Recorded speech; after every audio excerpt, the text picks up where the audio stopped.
സ്നേഹമുള്ള ദൈവമക്കളെ, in the name of Jesus എന്ന ഒരു പുതിയ പരമ്പര ഗുഡ്നസ് ടി വിയിൽ സമാരംഭിക്കുകയാണ്.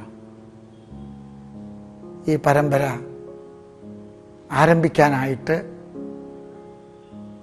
ആശംസകൾ നൽകുന്നതിൽ എനിക്കതിയായ ആനന്ദവും അഭിമാനവുമുണ്ട്.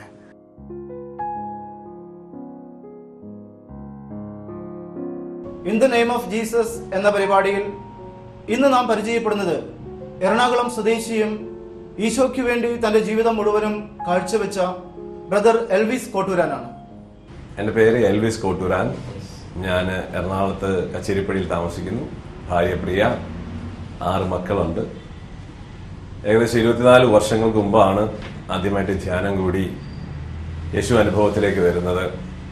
അതിനു മുൻപ് ജീവിതത്തിൽ പ്രത്യേകിച്ച് വിദ്യാഭ്യാസത്തിലൊക്കെ ഒത്തിരി പരാജയങ്ങൾ അനുഭവപ്പെട്ടു. അങ്ങനെ ജീവിതത്തിൽ മുമ്പോട്ട് പോകാൻ പറ്റാത്തൊരവസ്ഥയിൽ നിൽക്കുമ്പോഴാണ് ഒരു ധ്യാനം കൂടുകയും ദൈവസ്നേഹത്തെക്കുറിച്ച് തിരിച്ചറിവുണ്ടാവുകയുണ്ടാകുന്നത്. ആദ്യ ധ്യാനം തന്നെ എൻ്റെ ജീവിതത്തെ ഒത്തിരി സ്പർശിച്ചു. കർത്താവിൻ്റെ സ്നേഹം ഒത്തിരി അനുഭവിക്കാൻ ഇടയായി. അന്ന് വരെ എങ്ങനെ ഈ ലോകത്തിനു വേണ്ടി ജീവിച്ചുവോ, എത്രമാത്രം തീക്ഷ്ണതയോടെയും ആത്മാർത്ഥതയോടെയും ലോകത്തിന്റെ പുറകെ ഓടിയോ, അത്രയും ഒരുപക്ഷെ അതിൽ കൂടുതൽ ഇരട്ടി തീക്ഷ്ണതയോടെ ദൈവത്തിന് വേണ്ടി ഓടാനായിട്ട് ഒരു പ്രചോദനമായി. അങ്ങനെ ആരംഭിച്ച ജീവിതം പ്രത്യേകിച്ച് ജീസസ് യൂത്തിലൂടെയാണ് ഞാൻ വളർന്നു വന്നത്. കോഴിക്കോടാണ് ആദ്യമായിട്ട് ധ്യാനം കൂടി ജീവിതമൊക്കെ ആരംഭിച്ചത്. അങ്ങനെ ജീസസ് യൂത്തിലെ കടന്നു വന്നു. ഇന്ന് ഞാനൊരു ഫുൾ ടൈം സുവിശേഷ പ്രഘോഷകനായിട്ട് വർക്ക് ചെയ്യാണ്. ഞാനും എൻ്റെ ഫാമിലിയും ഞങ്ങളിന്ന് ഫുൾ ടൈം മിഷണറി ഫാമിലീസായിട്ട് ഞങ്ങൾ അറിയുന്നത്. മക്കൾ 6 പേര് പഠിക്കുന്നുണ്ട്. വൈഫ് അഡ്വക്കേറ്റ് ആണ് എങ്കിലും ജോലിക്ക് പോകുന്നില്ല. ഞങ്ങൾ ഫുൾ ടൈം ശുശ്രൂഷയിലേക്ക് ഇറങ്ങിയിരിക്കുകയാണ്. കഴിഞ്ഞ ഒരു 10-15 വർഷമായിട്ടാണ് ഒരു ശുശ്രൂഷാ തലത്തിലേക്ക് ഇറങ്ങിത്തുടങ്ങിയത്. വചനപ്രഘോഷ രംഗത്തേക്ക് ഇറങ്ങിത്തുടങ്ങി. അതിൽ പ്രത്യേകിച്ച് കൊളത്തുവയലിലെ സിസ്റ്റേഴ്സിൻ്റെ കൂടെയാണ് ആദ്യം ആരംഭിച്ചിരുന്നത്. പ്രത്യേകിച്ച് തൃശ്ശൂർ സിസ്റ്റർ ഡാഫ്നിയുടെ കൂടെ ജോർദാനിയ ധ്യാന മന്ദിരത്തിൽ സഹായിക്കാൻ തുടങ്ങി. അങ്ങനെ ധ്യാനപ്രസംഗങ്ങൾ ആരംഭിച്ച് പിന്നീട് സ്വന്തമായിട്ട് ധ്യാനങ്ങളൊക്കെ ചെയ്ത് തുടങ്ങുകയാണ്. ഇപ്പോൾ ഏകദേശം കഴിഞ്ഞ ഒരു 10 വർഷത്തിനകത്തൊരു 300-350ഓളം ധ്യാനങ്ങൾ നടത്താൻ ദൈവം കൃപ തന്നു. അതിൻ്റെയൊക്കെ ഒരു പശ്ചാത്തലമായി സ്വന്തമായിട്ടൊരു ചെറിയ പ്രെയർ ഗ്രൂപ്പ് ഞങ്ങൾ എറണാകുളം ബസിലിക്ക പള്ളിയിൽ ആരംഭിച്ചു. അതൊരു 10 വർഷമായിട്ട് ഞങ്ങൾ ആരംഭിച്ചു വന്ന ആ പ്രെയർ ഗ്രൂപ്പ് ഇപ്പോൾ ദൈവകൃപയാൽ വളർന്ന് വലുതായി. ഇന്ന് ഞങ്ങൾ ഡിവൈൻ മെഴ്സി ഫെലോഷിപ്പ് എന്ന് പറയുന്ന ഒരു മിനിസ്ട്രി ഫോം ചെയ്തു. സ്നേഹബഹുമാനപ്പെട്ട എടേന്ദ്രത്തെ പിതാവാണ് അതിൻ്റെ പേറ്റനായിട്ട് നിൽക്കുന്നത്. ഞങ്ങളുടെ വികാരി അച്ഛൻ ജോസ് പുതിയടത്തച്ഛൻ ഞങ്ങൾ ആത്മീയമായിട്ട് നയിക്കുന്നു. ദൈവസ്നേഹത്തിൻ്റെ ഒരു ആഴമായ സ്പർശനം, ഒടുങ്ങാത്തൊരു സ്പർശനം ലഭിച്ചതിൻ്റെ ഫലമായിട്ടാണ് ഇന്ന് ഞങ്ങൾ ഫുൾ ടൈമായിട്ട് ഇങ്ങനെ മിഷനായിട്ട് ഇറങ്ങാൻ തീരുമാനിച്ചിരിക്കുന്നത്. പൗലോസ് പറയുന്ന പോലെ യേശുവിൻ്റെ സ്നേഹം എന്നെ നിർബന്ധിക്കുന്നു എന്ന് പറഞ്ഞതുപോലെ അത്രമാത്രം ദൈവാനുഗ്രഹങ്ങൾ ഞങ്ങളുടെ ജീവിതത്തിൽ ഉണ്ടായിട്ടുണ്ട് കഴിഞ്ഞ 10-20 വർഷമായി. ഏകദേശം ഒരു 15 വർഷം മുമ്പുള്ളൊരു സ്വപ്നമാണ് ഒരു ഫുൾ ടൈം മിഷണറി ആയിട്ട് ഇറങ്ങണമെന്നുള്ളത്. പക്ഷെ അതിന് ദൈവം അവസരം തന്നത് കഴിഞ്ഞൊരു 3 വർഷമായിട്ടുള്ളൂ ഞങ്ങൾ ഫുൾ ടൈമായിട്ട് ഇറങ്ങുന്നത്. ഞങ്ങളുടെ കുടുംബത്തിലേക്ക് വരുമ്പോഴും ആ ജീവിതത്തിലേക്ക് ദൈവത്തിൻ്റെ വലിയ അനുഗ്രഹങ്ങൾ, പ്രത്യേകിച്ച് 12 മക്കളുണ്ട് ഞങ്ങൾക്ക്. 5-ാമത്തെയും 7-ാമത്തെയും 9-ാമത്തെയും കുഞ്ഞുങ്ങൾ 6 മാസത്തിൽ ഗർഭത്തിൽ വെച്ച് ഞങ്ങൾക്ക് നഷ്ടപ്പെട്ടു. 10, 11, 12 കുഞ്ഞുങ്ങൾ 3 മാസത്തിൽ ബ്ലീഡ് ചെയ്ത് ഞങ്ങൾക്ക് നഷ്ടപ്പെട്ടു. 6 പേര് കൂടെയുണ്ട്. ദൈവം തന്ന ഏറ്റവും വലിയ സമ്മാനങ്ങൾ ഒന്നാണ് ഈ മക്കളെന്ന് പറയുന്നത്. ഈ മക്കളെ ഓരോരുത്തരും വരുംതോറും ഞങ്ങളുടെ ജീവിതം ആരംഭിക്കാൻ വളരെ ചെറിയ ഒരു ലെവലിലാണ് ഞങ്ങൾ ജീവിതം ആരംഭിച്ചത്. ഞാനൊരു കമ്പനിയിലെ സെയിൽസ് എക്സിക്യൂട്ടീവായിട്ട് എൻ്റെ ജോലി ആരംഭിച്ചതാണ്. 1200 രൂപയാണ് ആദ്യത്തെ ശമ്പളം ഉണ്ടായത്. പക്ഷെ ഓരോ മക്കൾ വരികയും ശുശ്രൂഷ തലത്തിലേക്ക് വരികയും ചെയ്തതോടനുസരിച്ച് ദൈവം അനുഗ്രഹങ്ങൾ തരാൻ തുടങ്ങി. അങ്ങനെ 6-ാമത്തെ 5-ാമത്തെ 4-ാമത്തെ കുഞ്ഞ് കഴിഞ്ഞപ്പോൾ തന്നെ ഞാൻ ആ കമ്പനിയിലെ ജനറൽ മാനേജറായി. എന്നെയാൽ തീരാത്തത്രയും അനുഗ്രഹങ്ങൾ കർത്താവ് ചൊരിഞ്ഞിട്ടുണ്ട്. ഈ അനുഗ്രഹങ്ങൾക്കും നന്മകൾക്കും എന്ത് പ്രതിഫലം കൊടുക്കുമെന്ന് ആലോചിച്ചപ്പോൾ ഞാനും എൻ്റെ ഭാര്യയും കൂടി എടുത്ത തീരുമാനമാണ് നമുക്ക് ഇറങ്ങണം, ദൈവത്തിന് വേണ്ടി ഇറങ്ങണം. കാരണം ഈ ഒരു സ്നേഹം ലോകത്തിൽ ഈ ദൈവസ്നേഹം അറിയാതെ ജീവിക്കുന്ന മക്കൾക്ക് ഇത് പങ്കുവെച്ചു കൊടുക്കണം. ഞങ്ങളുടെ പിള്ളേരും ഇതിനോട് ഒത്തിരി സഹകരിക്കുന്നുണ്ട്. അവരും ഈ ഒരു ദൈവാനുഭവം ഒത്തിരി ചെറുപ്പം മുതലേ ഞങ്ങളുടെ കുടുംബത്തിൽ സംഭവിച്ച അനുഭവങ്ങൾ കണ്ടും വളർന്നവരാണ്. അവരും ഈ ഒരു ലക്ഷ്യം വെച്ചിട്ടാണ് ജീവിക്കുന്നത്. ഇന്നത്തെ ഈ ഒരു പ്രോഗ്രാം കാണുമ്പോൾ in the name of Jesus എന്ന പ്രോഗ്രാമിൽ ഈ സൃഷ്ടപ്രപഞ്ചം മുഴുവൻ ദൈവമക്കളുടെ വെളിപ്പെടുത്തലായി കാത്തിരിക്കുകയാണ്. കാരണം ജീർണിച്ചുകൊണ്ടിരിക്കുന്ന ഒരു ലോകമാണ്. ജോൺ പോൾ രണ്ടാമൻ വാപ്പയ്ക്ക് ഒരു ഡെത്ത് കൾച്ചർ ലോകത്തെ പിടിച്ചിരിക്കുകയാണ്. ഇരുട്ട് വ്യാപിച്ചുകൊണ്ടിരിക്കുമ്പോൾ ഈ സൃഷ്ടപ്രപഞ്ചം ഓരോ മനുഷ്യരും ദൈവമക്കളുടെ വെളിപ്പെടുത്തലായി കാത്തിരിക്കണം. നമ്മൾ ഇറങ്ങണം. നമ്മളുള്ള ദൈവാനുഭവം മറ്റുള്ളവർ പങ്കുവെച്ച് കൊടുക്കണം. വിളക്ക് കത്തിച്ച് പറയുടെ കീഴിൽ വെക്കരുത് എന്ന് ഈശോ പഠിപ്പിച്ചിട്ടുണ്ട്. അത് പീഠത്തിന്മേൽ വെക്കാനുള്ളതാണ്. നിങ്ങൾ ലോകത്തിന്റെ പ്രകാശമാണ്. ഈശോയുടെ വാക്കുകളാണ്. ഈ പ്രകാശം നമ്മൾ കാണിക്കണം ലോകത്തിന്. ഇരുട്ട് വ്യാപിച്ചുകൊണ്ടിരിക്കുന്ന ലോകത്തിൽ ദൈവത്തിന്റെ പ്രകാശം നാളങ്ങളായി മാറാൻ കർത്താവ് നമ്മളെ വിളിക്കുന്നു. നിങ്ങളെയും കർത്താവ് വിളിക്കുന്നു. നമുക്ക് ഈ ലോകത്തില് ഒരു കൈത്തിരിയായി വലിയ പ്രകാശമായി കത്തിപ്പെടണം. പ്രത്യേകിച്ച് ആത്മാക്കളുടെ രക്ഷയ്ക്ക് വേണ്ടി സ്വർഗം വിലപിക്കുകയാണ്. മാതാവ് കരയുന്നു, സ്വർഗം കരയുന്നു. നമുക്കതിന് ഉത്തരം കൊടുക്കണം. അതിനുള്ളതാണ് ഞങ്ങളുടെ മിനിസ്ട്രി. നിങ്ങളെയും ഇതിലേക്ക്, ഈ ഒരു വിളിയിലേക്ക് കർത്താവ് വിളിക്കുന്നുണ്ട്. എല്ലാ രീതിയിൽപ്പെട്ടവർക്കും ഈ വിളിയുണ്ട്. നമ്മുടെ സാഹചര്യങ്ങളനുസരിച്ച് ആത്മാക്കളുടെ രക്ഷയ്ക്ക് വേണ്ടി, ദൈവരാജ്യത്തിന്റെ വിസ്തൃതിക്ക് വേണ്ടി നമുക്ക് പരിശ്രമിക്കാം. ദൈവം നിങ്ങളെ അനുഗ്രഹിക്കട്ടെ.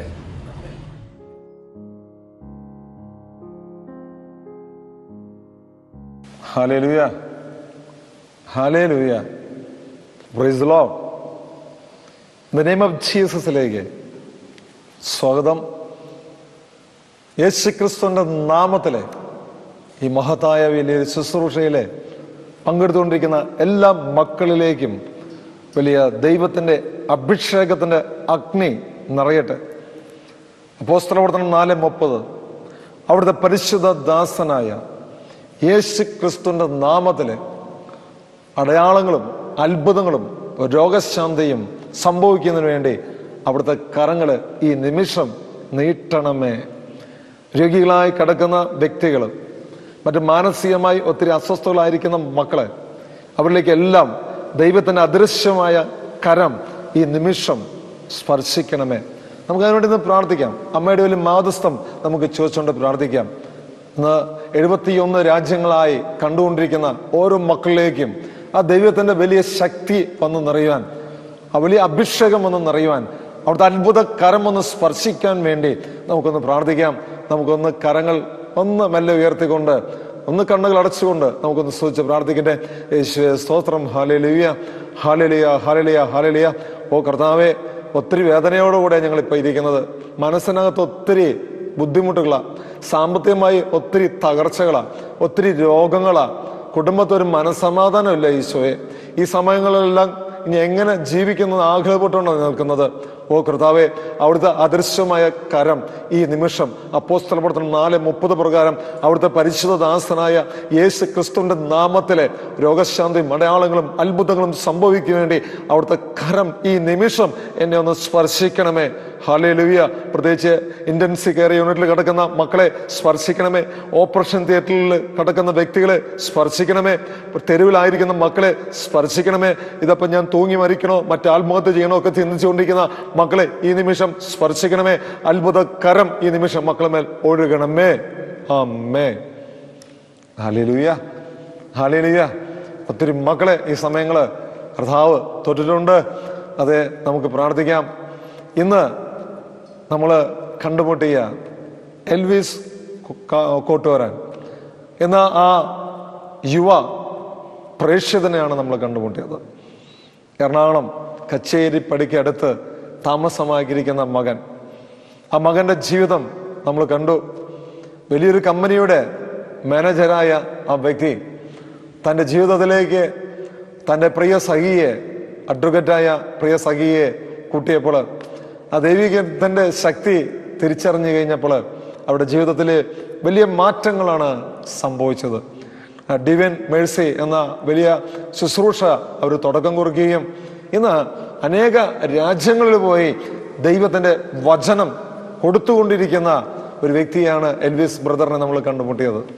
Hallelujah, hallelujah. ഇപ്പം എൽവിസ് ബ്രദർ നേരത്തെ പറഞ്ഞു, നമ്മൾ എപ്പിസോഡിൽ കണ്ടു, 6 മക്കളാണ് ഉള്ളത്. 6 മക്കള് ആണെങ്കിലും യഥാർത്ഥത്തിൽ എൽവിസ് ബ്രദറിന് 12 മക്കളുണ്ടായിരുന്നെന്നും ആ സഹോദരന്റെ ആ സംസാരത്തിൽ നമ്മൾ കേട്ടു. 12 മക്കളുടെ അപ്പനും അല്ലെങ്കിൽ അമ്മയായ അവരുടെ ജീവിതത്തിലേക്ക് യാതനകളും നൊമ്പരങ്ങളും ഒക്കെ കടന്നു വന്നപ്പോഴും സാമ്പത്തിക ബുദ്ധിമുട്ടുകളൊക്കെ കടന്നു വന്നപ്പോഴും അതിലേക്ക് നോക്കിക്കൊണ്ടൊന്നും ഇരുന്നില്ല. മറിച്ച് എൻ്റെ ക്രിസ്തുവിനെ തിരിച്ചറിഞ്ഞു കഴിഞ്ഞപ്പോൾ ആ സുവിശേഷം എനിക്ക് മറ്റുള്ളവർക്ക് കൊടുക്കണം.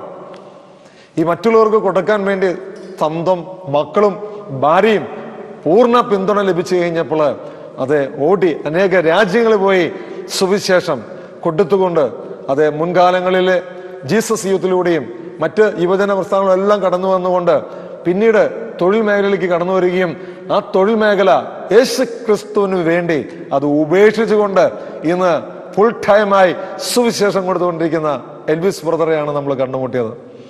ഞങ്ങൾ ആ മകന് വേണ്ടി പ്രാർത്ഥിച്ചപ്പോൾ കർത്താവ് തന്ന വചനം ഇതായിരുന്നു. അപ്പോസ്തല പ്രവർത്തനത്തിലെ 23-ാം അധ്യായത്തിലെ 11-ാം തിരുവചനം. അടുത്ത രാത്രി കർത്താവ് അവന് പ്രത്യക്ഷപ്പെട്ട് പറഞ്ഞു, ധൈര്യമായിരിക്കുക, ജെറുസലേമിൽ എന്നെ കുറിച്ച് നീ സാക്ഷ്യം നൽകിയതുപോലെ റോമായിലും സാക്ഷ്യം നൽകേണ്ടിയിരിക്കുന്നു. അതെ, ലോകത്തിന്റെ അതിർത്തികൾ മുഴുവൻ നീ എനിക്ക് വേണ്ടി സാക്ഷ്യമായിരിക്കണം.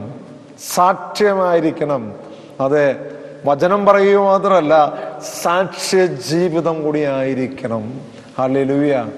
അതിനുവേണ്ടി പ്രത്യേകമായും വിളിക്കപ്പെട്ട ആ ബ്രദർ, അതെ, ബ്രദറുടെ നിങ്ങൾ സംസാരിക്കുമ്പോഴും ബ്രദറിന്റെ വചന പ്രഘോഷങ്ങളൊക്കെ നിങ്ങൾ ശ്രവിക്കുമ്പോഴും ഉള്ളിലുള്ള ആ ഒരു അഗ്നിയുടെ ശക്തി അല്ലെ, വിശുദ്ധ പൗലോസ്ലീഹ തിമോഥെയോസിற்கு എഴുതിയ 2-ാം ലേഖനത്തിലെ 1-ാം അധ്യായത്തിലെ 6 മുതൽ തിരുവചനത്തിൽ പറയുന്നു, എന്റെ കയ്യൊപ്പിലൂടെ നിനക്ക് ലഭിച്ച ദൈവിക വരം വീണ്ടും നീ ഉജ്ജ്വലിപ്പിക്കുക, വീണ്ടും നീ ശക്തിപ്പെടുത്തുക.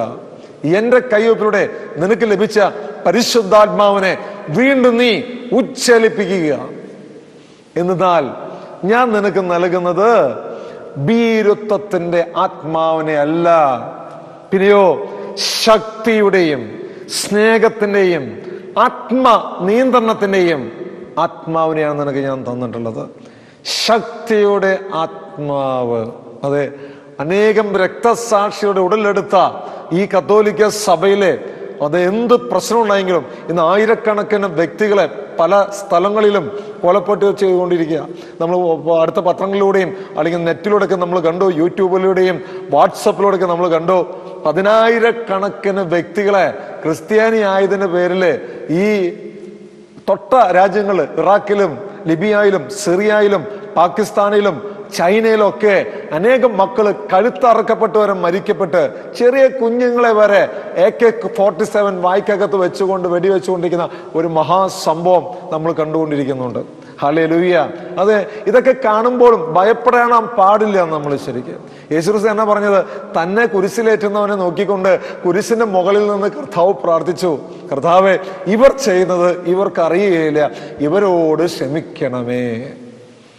ഒരു ചകൃത അടിക്കുമ്പോൾ മറു ചകൃതയോട് കർത്താവ് കാണിച്ചു വന്നു. ക്രിസ്തുവിന്റെ സ്നേഹമെന്നും അതാ, പ്രതികാരം ചെയ്യുന്നവനല്ല ക്രിസ്ത്യാനി.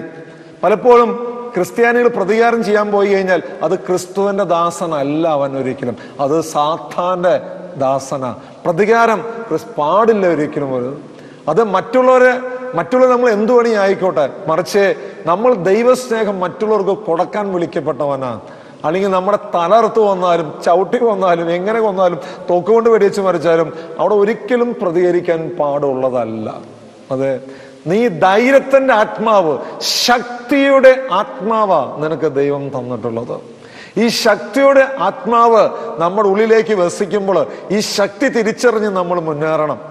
എന്തും സംഭവിച്ചോട്ടെ, നമ്മുടെ കുടുംബത്തെ എന്തും സംഭവിച്ചോട്ടെ, നമ്മൾ ആയിരിക്കുന്ന സ്ഥലങ്ങളിൽ എന്തും സംഭവിച്ചോട്ടെ, നമ്മൾ തകരാൻ പാടില്ല. അതുകൊണ്ടാ ഇന്ന് പ്രാർത്ഥിച്ചു കഴിഞ്ഞ് കഴിഞ്ഞപ്പോൾ ആ മകന് വേണ്ടി പ്രാർത്ഥിച്ചപ്പോൾ കർത്താവ് പറയുന്നത്, അടുത്ത രാത്രി കർത്താവ് അവന് പ്രത്യക്ഷപ്പെട്ട് പറഞ്ഞു, ധൈര്യമായിരിക്കുക. ധൈര്യമായിരിക്കുക, ജെറുസലേം എന്നെ കുറിച്ച് നീ സാക്ഷ്യം നൽകിയതുപോലെ റോമായിലും എന്നെ കുറിച്ച് നിനക്ക് സാക്ഷ്യം നൽകേണ്ടിയിരിക്കുന്നു. ഒന്നോർക്കെ പറഞ്ഞ ഹല്ലേലൂയ, ഹല്ലേലൂയ. ആ മകനെ പോലെ അനേകം മക്കളെ കർത്താവ് വിളിച്ചുകൊണ്ടിരിക്കുന്നുണ്ട്, അനേകം മക്കളെ. ഇന്ന് പലപ്പോഴും പലർക്കും ഒരു തോന്നലാണ്, റിട്ടയർഡ് ആയതിനു ശേഷം ദൈവത്തെ കൊടുക്കാൻ നോക്കാം, അല്ലേ? വലിയ വീടൊക്കെ പണിയട്ടെ, കല്യാണം കഴിക്കട്ടെ, കുറെ കുട്ടികളാക്കട്ടെ, വലിയ വാഹനമൊക്കെ മേടിക്കട്ടെ, എന്നിട്ട് ഇച്ചിരി വയസ്സാവട്ടെ, കുറച്ച് പൈസ ബാങ്കിലൊക്കെ കിടക്കട്ടെ, കുറച്ച് പെൻഷനൊക്കെ വരട്ടെ, അതിനുശേഷം ഒന്ന് പൊതുപ്രവർത്തനത്തിന് വേണ്ടി ജനത്തെ സേവിക്കാൻ വേണ്ടി ഇറങ്ങാം. അങ്ങനെ കുറെ പേര് കിടക്കുന്നുണ്ട്. ഇറങ്ങട്ടെ, അവരായിരിക്കുന്ന അവസ്ഥയിൽ ഇറങ്ങട്ടെ. പക്ഷെ ദൈവം പറയുകയാണ്, എൽവിസ് ബ്രദറിനെ പോലെ ഇത്രയും യുവത്വത്തിൽ തന്നെ നല്ലൊരു ശമ്പളം മേടിച്ചുകൊണ്ടിരിക്കുന്ന ആ കമ്പനി, ആ ബ്രദറിന്റെ സാക്ഷ്യം നമ്മൾ കുറച്ചു നേരത്തെ കേട്ടു. ആ നല്ല ശമ്പളം കിടക്കുന്ന ആ ജോലി വേണ്ടാന്ന് വെച്ചുകൊണ്ട് ദൈവവചനം കൊടുക്കാൻ ദാഹത്തോടുകൂടെ ഇറങ്ങി തിരിച്ച ആ ബ്രദർ ആ വാക്കുകളിൽ തന്നെ ആ ശക്തി പ്രകടിപ്പിക്കുന്നുണ്ട്. എൽവിസ് ബ്രദർ നടത്തുന്ന ഓരോ ആരാധനകളും വചന പ്രഘോഷങ്ങളിലും മറ്റ് എല്ലാ ശുശ്രൂഷയിലും പ്രൈസ് ആൻഡ് വർഷിപ്പിലും ഒക്കെ ദൈവത്തിന്റെ ശക്തി ആ മകന്റെ അതിരത്തിലൂടെ കടന്നു വന്നിട്ടുണ്ടിരിക്കുക. അനേകം മക്കൾ വിടുതൽ സംഭവിച്ചുകൊണ്ടിരിക്കുക. അനേകം വ്യക്തികൾ ദൈവത്തിന്റെ സാന്നിധ്യം തിരിച്ചറിഞ്ഞുകൊണ്ടിരിക്കുക. അവരുടെ മിനിസ്ട്രി അവരുടെ മനസ്സിലേക്ക് കടന്നു വന്ന ഒത്തിരി പ്രൊഫഷണൽ ആയിരിക്കുന്ന വ്യക്തികളെ ദൈവത്തെ പറഞ്ഞു കൊടുക്കണം. തൻ്റെ ജീവിതം ഒരു പ്രൊഫഷണൽ ലൈഫിൽ മാത്രം ഒതുങ്ങി നിൽക്കാതെ സമൂഹത്തിലേക്ക് ഇറങ്ങി തിരിക്കണം. എൻ്റെ ഉള്ളിൽ ഒത്തിരി സമ്പത്ത് വരുമ്പോൾ, എനിക്ക് ആരോഗ്യം തരുന്ന സമയത്ത് അത് എനിക്ക് മാത്രം കെട്ടിപ്പിടിച്ചിരിക്കാനുള്ളതല്ല, മറിച്ച് അത് പാവപ്പെട്ടവർക്കും മറ്റെല്ലാ വ്യക്തികൾക്കും കൊടുക്കേണ്ടതാണ്. അതിനുവേണ്ടി പ്രത്യേകമായി തിരഞ്ഞെടുക്കപ്പെട്ട ദൈവമക്കളായ നമ്മൾ ഓരോ വ്യക്തികളും ഒന്നുറക്കെ പറഞ്ഞ ഹല്ലേലൂയ, ഹല്ലേലൂയ, ഹല്ലേലൂയ. എന്നെ കേട്ടുകൊണ്ടിരിക്കുന്ന ദൈവമക്കളെ, ഈ വചനം നമ്മുടെ ഹൃദയത്തിലേക്ക് കടന്നു വരുമ്പോൾ ദൈവം യോഹന്നാൻ എഴുതിയ സുവിശേഷം 15-ാം അധ്യായം 3-ാം തിരുവചനം പറയുന്നു, അവിടുത്തെ വചനം നിമിത്തം നിങ്ങൾ ശുദ്ധിയുള്ളവരായി മാറിക്കൊണ്ടിരിക്കുകയാണ്. ഇപ്പൊ കേട്ടുകൊണ്ടിരിക്കുമ്പോൾ തന്നെ വലിയ സൗഖ്യങ്ങൾ നിങ്ങളെ സംഭവിച്ചുകൊണ്ടിരിക്കുന്നുണ്ട്. വലിയ ആരോഗ്യ നഷ്ടപ്പെട്ട വ്യക്തികളെ കർത്താവ് വീണ്ടും ശക്തിപ്പെടുത്തുന്ന ഒരവസ്ഥ, മനസ്സിനെ വീണ്ടും ശക്തിപ്പെടുത്തുന്ന ഒരു അവസ്ഥയിലേക്ക് ഈ നിമിഷം തന്നെ കർത്താവ് സ്പർശിച്ചുകൊണ്ടിരിക്കുക. ഈ വചനം കേൾക്കുമ്പോൾ തന്നെ ഇങ്ങനെ ഈ കേട്ട വചനം നമ്മുടെ ഹൃദയത്തിൽ മാത്രം സംഭരിച്ചിരിക്കാതെ ഈ വചനം നമ്മൾ മറ്റുള്ളവർക്ക് കൊടുക്കണം. നമ്മുടെ ജീവിതം കൊണ്ട് മറ്റുള്ളവർക്ക് കൊടുക്കണം. നമ്മുടെ ശുശ്രൂഷ കൊണ്ട് മറ്റുള്ളവർക്ക് കൊടുക്കണം. ആദ്യം നമ്മുടെ കുടുംബത്തെ, അതിനുശേഷം നമ്മൾ ആയിരിക്കുന്ന സമൂഹങ്ങളിൽ നമുക്ക് കൊടുക്കണം. അനേകം മക്കളെ തെരഞ്ഞെടുക്കേണ്ടതുണ്ട്. ദൈവ ശുശ്രൂഷയ്ക്ക് വേണ്ടി അനേകം മക്കളെ തെരഞ്ഞെടുക്കുന്നുണ്ട്. വാളെടുക്കാനല്ല തെരഞ്ഞെടുക്കേണ്ടത്. പത്രോസിന്റെ അടുത്ത് പറഞ്ഞു, പത്രോസേ, ശിഷ്യന്റെ അടുത്ത് കർത്താവ് പറയണ, വാളെടുത്തവൻ വാളാൽ തന്നെ മരിക്കും. അതെ, ആയുധം എടുത്തവൻ ആയുധം തന്നെ മരിക്കും. ആയുധം കൊണ്ടല്ല, മറിച്ച് സാത്താനെതിരെ നമ്മൾ പറയുന്നത്. എല്ലാ വ്യക്തികളും പാവങ്ങളാണ്. ആരും ഏത് തീവ്രവാദികളാണെങ്കിലും ഏത് വ്യക്തികളും അവരൊക്കെ ശുദ്ധ പാവങ്ങളാണെന്നേ. ഉള്ളിൽ തിന്മയുടെ ആ ശക്തി കടന്നു വരുമ്പോഴാണ് അതിന് വിശുദ്ധ പൗലോസ്ലീഹ എഫെസ്യർക്ക് ഇത് ലേഖനം 6-ാം അധ്യായത്തിലെ വചനം പറയുന്നില്ലേ, നമ്മൾ പ്രഭുത്വങ്ങളും ആധിപത്യങ്ങൾക്കും അന്ധകാര ശക്തികൾക്കും എതിരെയാണ് പടവെട്ടേണ്ടത്. തുടക്കത്തിൽ പറയുന്നു, മാംസത്തിനും രക്തത്തിനും എതിരായിട്ടല്ല പടം വെട്ടേണ്ടത്. ഒരിക്കലും മനുഷ്യനോട് പടവെട്ടരുത്. അതുകൊണ്ട് പൗലോസ്ലീഹ പറയുന്നു, അല്ലയോ മനുഷ്യ, നീ ആര് തന്നെയാണേലും മറ്റുള്ളവനെ വിധിക്കാനും കുറ്റപ്പെടുത്താനും നീ ആരാ? വിധിക്കുന്ന നീയും ഇതേ കുറ്റം തന്നെയല്ലേ ചെയ്തുകൊണ്ടിരിക്കുന്നത്? ഇതേ കുറ്റം തന്നെയല്ലേ ചെയ്തുകൊണ്ടിരിക്കുന്നത്? നീ ആരും വിധിക്കാൻ നീ ആരുമല്ല. അവന് ആ കുറവുണ്ട്, അവന് ഈ കുറവുണ്ട്, അവൻ എന്നെ അത് ചെയ്തു ഇത് ചെയ്തെന്ന് പറഞ്ഞ് പറയാൻ നീ ആരാ? ഇതേ അവസ്ഥ തന്നെയല്ലേ നീയും. നീ ഏതവസ്ഥയിൽ നിന്നാണ് തിരിച്ചു വന്നത്? ഒരു മദ്യപാനിയെ കണ്ടുകൊണ്ട് നീ അവനെ പിടിച്ച് വിധിക്കാൻ നിൽക്കണ്ട. കണ്ടില്ലേ, മദ്യപിച്ച കുടുംബം നോക്കില്ലേ, നാടും നോക്കില്ലേ, ആരും നോക്കില്ല, നീ അവനെ വിധിക്കാൻ നിൽക്കണ്ട. നീ എന്നാ അത് ഈ ഒരു തിരിച്ചറിവ് നിനക്ക് ലഭിച്ചത്? എന്നാ നിനക്ക് തിരിച്ചറിവ് ലഭിച്ചത്? Hallelujah, hallelujah. അതെ, നീ അവനെ വിധിക്കുന്നതിന് പകരം അവന് വേണ്ടി നീ ഒന്ന് പ്രാർത്ഥിച്ചു നോക്കുകയെ. ആ മദ്യപാന ആസക്തിയിൽ നിന്നും അവനൊന്നും എടുത്ത് മാറാൻ വേണ്ടി അവൻ മാറുമ്പോൾ അവന്റെ കുടുംബം തന്നെ രക്ഷപ്രാപിക്കുകയാണ് ചെയ്യുന്നത്.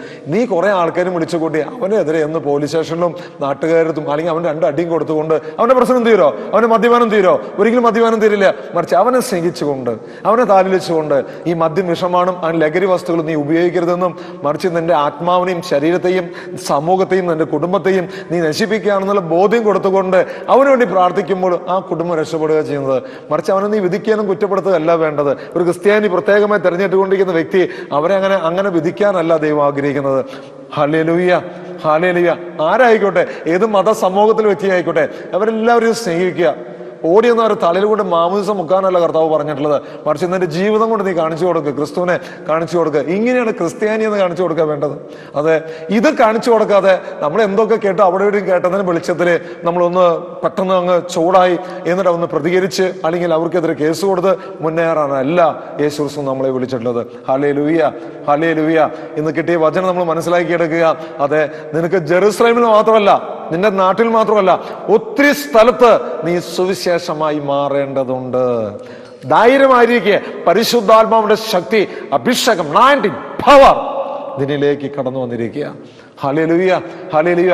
ഈ ശക്തി അറിഞ്ഞുകൊണ്ടുകൊണ്ട് ഇന്ന് ഒത്തിരി യുവജനങ്ങൾ ജീസസ് യൂത്തിലൂടെ മറ്റുള്ള ശുശ്രൂഷയിലൂടെ കടന്നു വന്ന് ഒത്തിരി യുവജനങ്ങൾ ഫുൾ ടൈമറായി സുവിശേഷം കൊടുക്കാൻ വേണ്ടി ഓടുമ്പോൾ നീയും ഈ ഒരു അവസ്ഥയിലേക്ക് ചിന്തിരിക്കുക. അത് എനിക്ക് ഇനി നാളെ ആകട്ടെ, നാളെ ആകട്ടെ, നാളെ ആകട്ടെ. ഹിന്ദിയിലൊരു പഴഞ്ചൊല്ലുണ്ട്, കൽക്കാക്കാം ആജ് കരോ ആജ് കാക്കാം അബികരോ എന്ന് പറഞ്ഞ്, കൽക്കാക്കാം ആജ് കരോ ആജ് കാക്കാം അബികരോ. നാളത്തെ ജോലി ഇന്ന് ചെയ്യുക, ഇന്നത്തെ ജോലി ഇപ്പൊ ചെയ്യുക. ഒരിക്കലും നീ നാളേക്ക് നീ മാറ്റി വെക്കരുത്. മറിച്ച് ഇപ്പോ യേശു ക്രിസ്തു നിന്നെ വിളിക്കുകയാണ് ചെയ്യുന്നത്. യേശു ക്രിസ്തു വിളിക്കുമ്പോൾ ഇതാ ഞാൻ എന്ന് ഇറങ്ങി പുറപ്പെടുമ്പോൾ ദൈവത്തിന്റെ അദൃശ്യമായ കരങ്ങള്, ശക്തി നിന്നിലേക്ക് ഒഴുകും. അതെ, എൽവിസിനെ പോലെ, ഒത്തിരി യുവജനങ്ങളെ പോലെ, ശുശ്രൂഷയ്ക്ക് വേണ്ടി ഇറങ്ങിപ്പോടുന്ന ഒത്തിരി യുവജനങ്ങൾ പോലെ നമുക്കും ഒരു പുതിയൊരു സൃഷ്ടിയായി മാറണം, പുതിയൊരു വ്യക്തിയായി മാറണം. ഈ അഭിഷേകത്തോട് നമുക്ക് പ്രാർത്ഥിക്കാം. നമ്മളായിരിക്കുന്ന അവസ്ഥയിൽ തന്നെ ഈ ഒരു പുത്തൻ അഭിഷേകം, ഈ ഒരു ശക്തി നമ്മളിലേക്ക് നനയാൻ വേണ്ടി ഒന്ന് കരമുയർത്തി നമുക്ക് സ്തുതിച്ച് പ്രാർത്ഥിക്കാം. നമ്മൾ ഇരുന്നുകൊണ്ട് ഇരിക്കുകയോ അല്ലെങ്കിൽ നിൽക്കുകയോ ഒക്കെ ചെയ്യുമ്പോൾ ആയിരിക്കുന്ന അവസ്ഥയിൽ കൊണ്ട് കരങ്ങൾ ഉയർത്തിക്കൊണ്ട് പ്രാർത്ഥിക്കുമ്പോൾ, നിങ്ങൾ സ്ക്രീനിലേക്ക് നോക്കി പ്രാർത്ഥിക്കുമ്പോൾ തന്നെ ഒരു ശക്തി നിങ്ങളിലേക്ക് ഒഴുകും. അതെ, നിങ്ങളെ ശക്തിപ്പെടുത്തുന്ന ദൈവം നിന്നോടൊപ്പം ഉണ്ട്. യേശുവേ സ്തോത്രം. Hallelujah, hallelujah, hallelujah, hallelujah, hallelujah, hallelujah. 2 തിമോഥെയോസ് 1:6 എൻ്റെ കയ്യൊപ്പിലൂടെ നിനക്ക് ലഭിച്ച ദൈവിക വരം വീണ്ടും നീ ഉജ്ജ്വലിപ്പിക്കുക. ഈശോയെ, വീണ്ടും ഞങ്ങൾ ഉജ്ജ്വലിപ്പിക്കാനുള്ള ശക്തി ഞങ്ങൾക്ക് നീ ഒഴുക്കണമേ നിമിഷങ്ങളെ. യേശുവേ മഹത്വം. Hallelujah, hallelujah, hallelujah. ആമേൻ.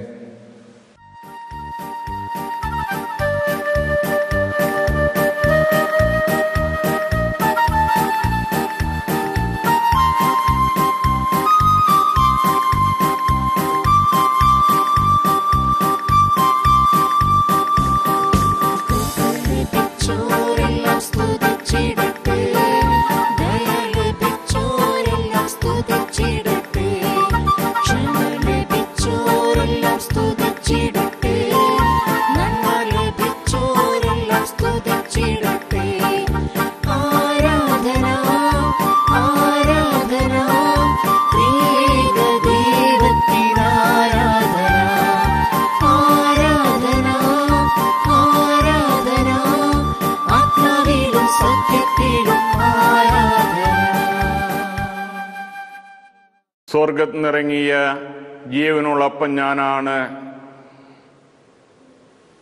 ഈ അപ്പം ഭക്ഷിക്കുന്നവൻ എന്നേക്കും ജീവിക്കുമെന്ന് അരുൾ ചെയ്തുകൊണ്ട്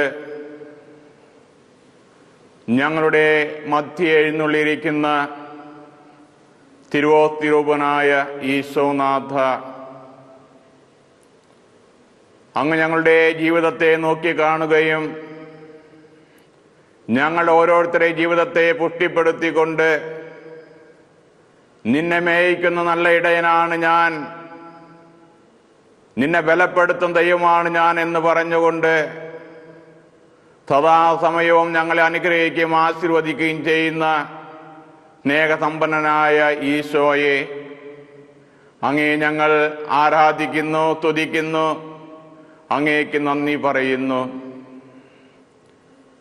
അങ്ങയുടെ സജീവമായിട്ടുള്ള സാന്നിധ്യം പ്രേക്ഷിത പ്രവർത്തനത്തിലൂടെ പകർന്നു കൊടുക്കുന്നുണ്ടല്ലോ. പ്രത്യേകമായി എൽപീസ് കോട്ടൂരാൻ തൻ്റെ ജീവിതത്തിലൂടെ അങ്ങേക്ക് സജീവ സാക്ഷിയായി ജീവിക്കുന്ന വ്യക്തിയാണ്.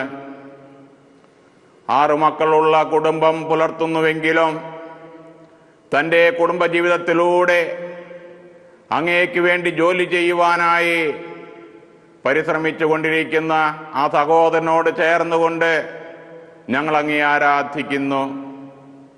കുടുംബ ജീവിതത്തിലൂടെയും പ്രേക്ഷിത പ്രവർത്തനങ്ങളെ ചെയ്യുവാനും അങ്ങയെ ഏറ്റവും അധികം പൂർണ്ണാത്മാവോടും പൂർണ്ണ ഹൃദയത്തോടും സർവശക്തിയോടും കൂടി സ്നേഹിക്കുവാൻ എല്ലാവരെയും ആഹ്വാനം ചെയ്തുകൊണ്ട് ഞങ്ങളെ അങ്ങയുടെ പക്കലേക്ക് മാടി വിളിക്കുന്ന സ്നേഹസമ്പന്നനായ ഈശോയെ, എല്ലാ പ്രേക്ഷിതരെയും അങ്ങയുടെ കരങ്ങളിൽ സമർപ്പിച്ചുകൊണ്ട് അങ്ങ് നൽകുന്ന നിരവധിയായ നന്മകളെ ഓർത്തുകൊണ്ട് നമുക്കെല്ലാവർക്കും നമ്മുടെ കരങ്ങൾ ഉയർത്തിക്കൊണ്ട് ഈശോയെ വാഴ്ത്തി സ്തുതിക്കാം. ഹാലേലൂയ, ഹാലേലൂയ, യേശുവേ നന്ദി, യേശുവേ നന്ദി, യേശുവേ ആരാധന, യേശുവേ മഹത്വം.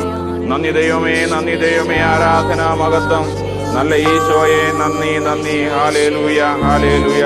യേശുവേ നന്ദി, യേശുവേ ആരാധന, യേശുവേ മഹത്വം.